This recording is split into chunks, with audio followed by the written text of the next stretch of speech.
Almost 20 years complete అయిపోయింది film journey. 2003 year started. So ఇప్పుడు almost 10th year 20th year అవుతుంది. మీ movie start చేసినప్పుడు అందరు చాలా నేవ్గానే ఉంటారు. మూవీ అంటే మనకు తెలిసిందేదో మనకి ఇష్టమేదో అక్కడి వరకు. బట్ ఈ ప్రపంచం గురించి ఇక్కడ ఎలా ఉండాలి, ఎలా బిహేవ్ చేయాలి, డిఫరెంట్ సెట్లో డిఫరెంట్ క్యారెక్టర్స్ ప్లే చేసినప్పుడు అప్పుడు సిద్ధార్థ్కి ఇప్పుడు సిద్ధార్థ్కి ఎవాల్వ్ అయి ఉంటారు ఖచ్చితంగా. ఎవాల్వ్ అయి ఉండాలి. మా అమ్మని అడిగితే అయితే అసలు ఎవాల్వ్ అవ్వలేదు అంటది. సో అది ఏ అమ్మని అడిగితే వాళ్ళు కుర్రోళ్ళ గురించి ఏం చెప్తారని, కొడుకు గురించి ఏం చెప్తారని మీకు తెలుసు. బట్ నిజం చెప్పాలంటే ఇప్పుడు 20 years యాక్టింగ్ జర్నీ. దానికి ముందు 2 years అసిస్టెంట్ డైరెక్టర్ జర్నీ ఉంది. దానికి ముందు నేను ఎప్పటి నుంచి నాకు సెన్స్ వచ్చిందో ఆ రోజు నుంచి నేను సినిమాకే వస్తానని డిసైడ్ అయ్యే కుర్రోడు నేను.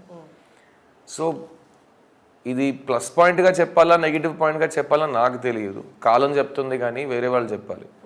కానీ నేను ఫస్ట్ సినిమా చేసేటప్పుడు ఏ సిద్ధార్థగా వచ్చానో నేను ఇంకా ఆ సిద్ధార్థగానే ఉన్నాను. అంటే ఏ ఆస్పెక్ట్లో పెద్దగా మార్పులు ఏం లేవు. ఎందుకంటే నేను అప్పుడు వచ్చింది ఒక సోడ ఒక బ్యాలెన్స్ చేయాలండి. వన్ ఇస్ నేను ఎక్కువ చదువుతాను, నాకు చాలా విషయాల గురించి చాలా విషయాలు తెలుసు. నా గురించి మీరు అడిగితే చాలా ఇంటెలిజెంట్ అబ్బాయి కదా అంటారు. సో ఇప్పుడు కూడా అదే అంటారు. కానీ నీకు అన్నీ తెలుసా, అంతా వచ్చా నీకు అని అడిగితే లేదు నేను రోజు నేర్చుకుంటున్నాను అని నేను ఆ రోజు చెప్పాను. ఈరోజు కూడా అదే చెప్తున్నాను. సో పెద్దగా నాలో నేను మార్పులు చూడలేదు. కానీ మీరు ఇప్పుడు ఒక చెట్టుని చూస్తారు, ఆ చెట్టుని అలాగే వదిలేస్తే అది కూడా ఆన్ ఇట్స్ ఓన్ పెద్ద చెట్టు అయిపోవచ్చు. సో అలా నేను మనిషిని. సో 20 years చాలా నాకు తెలియని మార్పులు ఇప్పుడు చాలా ఉంటాయి కదా. సో అందులో నాకు నచ్చిన విషయం ఏంటంటే నేను ఇందాక మీకు చెప్పినట్టు నేను రోజు ఏదైనా ఒకటి కొత్తగా నేర్చుకోవాలని కోరికతో ఉన్న ఒక యాక్టర్ నేను. సో ఆ కోరిక అది ఇంకా నాలో ఉంది. ఇంకోటి యాక్టింగ్. ఇప్పుడు మీరు యాక్టింగ్ విషయానికి వస్తే యాక్టింగ్ అంటే సెట్కి రావటం, డైలాగులు చూసి చెప్పడం కాదు నా దృష్టిలో. నేను సిద్ధార్థ్ని, ఇతని పేరు కొంచు. సో ఇతను కూడా దాదాపు చూడడానికి నాలాగే ఉన్నాడు. ఫేస్ పెద్దగా ఏం మార్పు లేదు, బాడీ నా బాడీయే. కానీ ఈడు నేను కాదు. సో సిద్ధార్థ్ నుంచి కొంచ్ దాకా ఒక జర్నీ ఉంది కదా. ప్రతి సినిమాలో ఆ జర్నీ అంటే నాకు చాలా ఎక్సైట్మెంట్. సో నేను ఒక సినిమా చూసినప్పుడు నాకు ఎంత తక్కువ సిద్ధార్థ్ ఆ సినిమాలో కనిపిస్తున్నాడో నాకైతే చాలా ఇష్టం ఉంటుంది. సో మనం ఒక చోటకి వెళ్ళిపోయాము, మనం ఒక డైరెక్టర్తో ఒక రైటర్తో కలిసి ఒక క్యారెక్టర్లో ప్రాణం పోస్తున్నప్పుడు ఎంత దూరం మనం సిద్ధార్థ్ని అందులో మెయింటైన్ చేస్తాం, ఎంత దూరం అందులో కొత్తగా కంప్లీట్గా ఒక కొత్త క్యారెక్టర్ని క్రియేట్ చేయబోతున్నాం అనే ఒక ఎక్సైట్మెంట్ ఉంటుంది.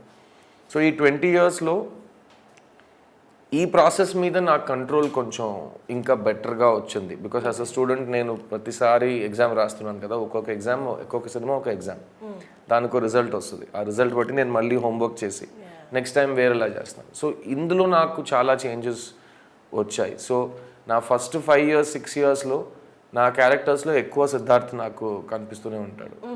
ఇప్పుడు నేను చేస్తున్న సినిమాలు, నేను చూస్తున్న డబుల్ పాజిటివ్లు, నా నెక్స్ట్ 5 films 6 films నేను చేస్తున్న సినిమాలు, ఆ సినిమాల్లో నాకు సిద్ధార్థ్ చాలా తక్కువ కనిపిస్తున్నాడు. సో ఈ ప్రాసెస్లో నేను ఇంకా కొంచెం సక్సెస్ అవుతున్నానని నాకు ఫీలింగ్.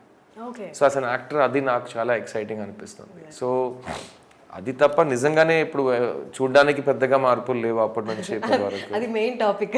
సో లోపల మీరు ఒక అవుట్లుక్తో ఒక మైండ్ సెట్తో ఉంటారంటే నా దృష్టిలో ఇప్పుడు మీరు చూసుంటారు. నేను ఇప్పుడు 10 minutes నుంచి ఇక్కడికి వచ్చినాను.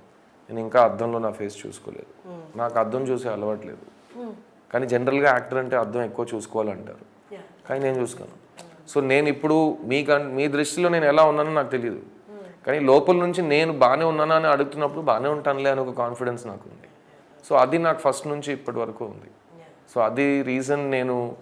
మీరు ఇందాక అడిగారు మీ తెలుగు ఇంత బాగా మాట్లాడుతున్నారని.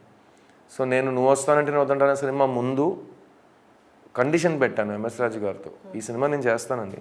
అప్పుడు నేను ఒకే ఒక సినిమా నాకు రిలీజ్ అయింది, బాయ్స్ అనే సినిమా. యువ సినిమా ఇంకా రిలీజ్ కాలేదు.